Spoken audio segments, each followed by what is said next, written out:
ಬೆಟ್ಟದ ಮೇಲೊಂದು ಮನೆಯ ಮಾಡಿ ಮೃಗಗಳಿಗೆ ಅಂಜಿದೊಡಂತಯ್ಯ. ಸಮುದ್ರದ ತಡಿಯಲೊಂದು ಮನೆಯ ಮಾಡಿ ನೊರೆ ತೊರೆಗೆ ಅಂಜಿದೊಡಂತಯ್ಯ. ಸಂತೆಯೊಳಗೊಂದು ಮನೆಯ ಮಾಡಿ ಶಬ್ದಕ್ಕೆ ನಾಚಿದೊಡಂತಯ್ಯ. ಚನ್ನ ಮಲ್ಲಿಕಾರ್ಜುನ ದೇವ ಕೇಳಯ್ಯ. ಲೋಕದಲ್ಲಿ ಹುಟ್ಟಿದ ಬಳಿಕ ಸ್ತುತಿ ನಿಂದನೆಗಳು ಬಂದರೆ ಮನದಲ್ಲಿ ಕೋಪ ತಾಣದೆ ಸಮಾಧಾನಿಯಾಗಿರಬೇಕು ಎಂದು ಹೇಳುತ್ತಾ ಇಂದು ಈ ಬಸವಣ್ಣನ ಅನುಭವ ಮಂಟಪದಲ್ಲಿ ಅಕ್ಕಮಹಾದೇವಿಯ ಸತ್ವ ಪರೀಕ್ಷೆ ಮಾಡುವ ಒಂದು ತುಣುಕನ್ನು ತಮ್ಮ ಮುಂದೆ ಪ್ರಸ್ತುತಪಡಿಸಲಾಗುತ್ತಿದೆ. ಹಾಗಾಗಿ ಆಗಮಿಸಿರುವ ತಮಗೆಲ್ಲರಿಗೂ ತುಂಬು ಹೃದಯದ ಸ್ವಾಗತವನ್ನು ಕೋರುತ್ತಿದ್ದೇನೆ. ಮಹಾಗುರು, ಹೆತ್ತ ತಂದೆ ಸಂಗನ ಬಸವಣ್ಣನ ಶ್ರೀಪಾದಕ್ಕೆ ನಮೋ ನಮಃ. ದೇಹ ಮನಗಳ ಭ್ರಾಂತಿ ಹೇಳಿದು ಶಿವಭಾವ ಅಲವಟ್ಟ ದಿಗಂಬರದ ದಿವ್ಯಾಂಬರೇ ಪೂಜೆ ತಾಯಿಗೆ ಶರಣಾರ್ಥಿ.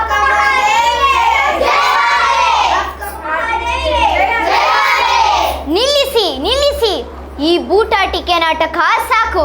ಯಾರಮ್ಮ ನೀನು? ಅದನ್ನೇ ಅರಿಯುವ ಪ್ರಯತ್ನದಲ್ಲಿರುವೆ. ತುಂಬು ಯೌವನಿಯಾದ ನೀನು ಇಲ್ಲಿಗೆ ಬಂದಿರುವ ಕಾರಣ? ಶರಣರ ಒಡನಾಟದಲ್ಲಿ ಬದುಕನ್ನು ಸಾರ್ಥಕಗೊಳಿಸಿಕೊಳ್ಳಲು. ಇಲ್ಲಿ ಗೃಹಿಣಿಯರಿಗೆ ಮಾತ್ರ ಅವಕಾಶ. ಶರಣರ ಸತ್ಸಂಗ ಬೇಕೆಂದರೆ ನಿನ್ನ ಗಂಡ ಯಾರೆಂಬುದನ್ನು ಹೇಳು. ಸಾವಿಲ್ಲದ, ಕೀಳಿಲ್ಲದ, ರೂಪಿಲ್ಲದ ಚೆಲುವ ಚನ್ನಮಲ್ಲಿಕಾರ್ಜುನ. ಮಾತಿನಲ್ಲಿ ಏನೋ ವೈರಾಗ್ಯ ತೋರುತ್ತಿರುವೆ.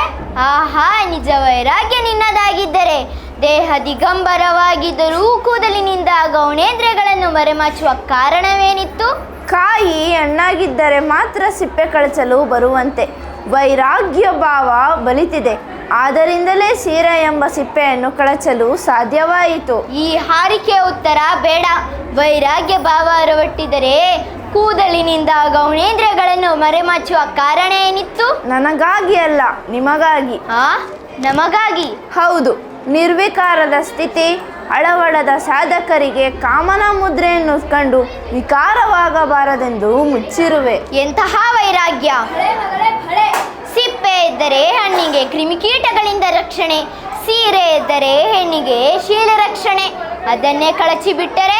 ಸೀರೆ ಎಂಬ ಸಿಪ್ಪೆಯನ್ನು ಕಳಚಿ ಈ ದಿಗಂಬರ ದೇಹವನ್ನು ಲೌಕಿಕರದ ಮಧ್ಯೆ ಇಟ್ಟಿದರೆ ಅದು ಕಳಂಕಿತವಾಗಲು ಆಸ್ಪದವಿತ್ತು. ನಾನಾದರೂ ಅದನ್ನು ಶಿವನಿಗೆ ಅರ್ಪಿಸಿಬಿಟ್ಟಿರುವೆ. ಇನ್ನು ಈ ಪ್ರಸಾದ ಕಾಯಕ್ಕೆ ಕೆಡಲು ಅವಕಾಶವೆಲ್ಲಿ? ಕಾಮ ಕ್ರೋಧಗಳ ಆಧಾರವಾದ ಈ ದೇಹದಲ್ಲಿದ್ದುಕೊಂಡು ಆ ನಿರಂಜನನಾದ ದೇವನನ್ನು ಕೂಡಲು ಸಾಧ್ಯವೇ? ದೇಹದಲ್ಲಿದ್ದು ದೇವ ಗುಣಗಳನ್ನು ಅರಿತುಕೊಂಡರೆ ದೇವನೊಲುಮೆಯಿಂದ ಭಾವ ಸಮರಸ ಸಾಧ್ಯ. ನಾನು ಅವನಲ್ಲಿ ಒಂದಾಗಿರುವೆ. ಹಾ, ನಾವೆಲ್ಲ ಅಜ್ಞಾನಿಗಳೆಂದು ಭಾವಿಸಿರುವೆಯಾ? ನಾನು ಸತ್ತೇ ಎಂದು ಎಣ ಹೇಳಲು ಎಪ್ಪಿಟ್ಟ ಹಾಲು ಸಿಹಿಯಾಗಲು, ಆತ್ಮಾನುಭೂತಿ ಹೊಂದಿದವನು ಶಬ್ದ ಮುಗ್ಧನಾಗಲು ಮಾತು ಅಜ್ಞಾನಿಯ ಲಕ್ಷಣ. ನಿದ್ರೆ ಅರ್ಧ ಸಾವು. ಸತ್ತಂತೆ ಕನಸು ಕಂಡು ಮನುಷ್ಯ ಎಚ್ಚರಗೊಂಡ ನಂತರ ನಾನು ಬದುಕಿದ್ದೆ ಎಂದು ಹೇಳುವುದಿಲ್ಲವೇ? ಹೆಪ್ಪಿಟ್ಟ ಹಾಲು ಮೊಸರಾಗಿ ಉಳಿಯಾದಂತೆ ಕಂಡರೂ ತುಪ್ಪವಾದಾಗ ಸಿಹಿಯಾಗುವುದಿಲ್ಲವೇ? ನೀನು ಮಾತಿನ ಜಾಣೆ. ತುಂಬುವಾಗ ಸದ್ದು ಮಾಡುವ ಬಿಂದಿಗೆ ತುಂಬಿದಾಗ ಮೌನ ತಾಳುತ್ತದೆ. ಕೊಡ ತುಂಬುವಾಗ ಸದ್ದು ಮಾಡಿ ತುಂಬಿದಾಗ ಮೌನ ತಾಳುವುದು. ಆದರೇನಂತೆ?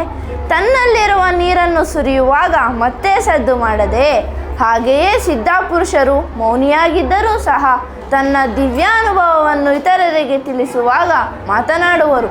ನನ್ನದು ಈ ಸ್ಥಿತಿ ಎಂದು ವಿನಯದಿಂದ ಹೇಳುವೆ. ನಿಜ ನಿಜ, ಬಲೆ ಬಲೆ, ವೀರ ವೈರಾಗ್ಯನಿದೆಯೇ? ಭವತು ಶರಣು ಜನರ ಕಣ್ಮಣಿಯೇ. ನೋಡುವುದಕ್ಕೆ ಸ್ತ್ರೀರೂಪ, ಅಂತರಂಗವೆಲ್ಲ ಶಿವರೂಪ. ಜಗನ್ಮಾತೆ, ಜಗದಕ್ಕ ನೀನು. ಎತ್ತ ತಾಯಿ ಮಹಾದೇವಿ ಅಕ್ಕನವರಿಗೆ ನಮೋ ನಮಃ. ಧನ್ಯವಾದಗಳು.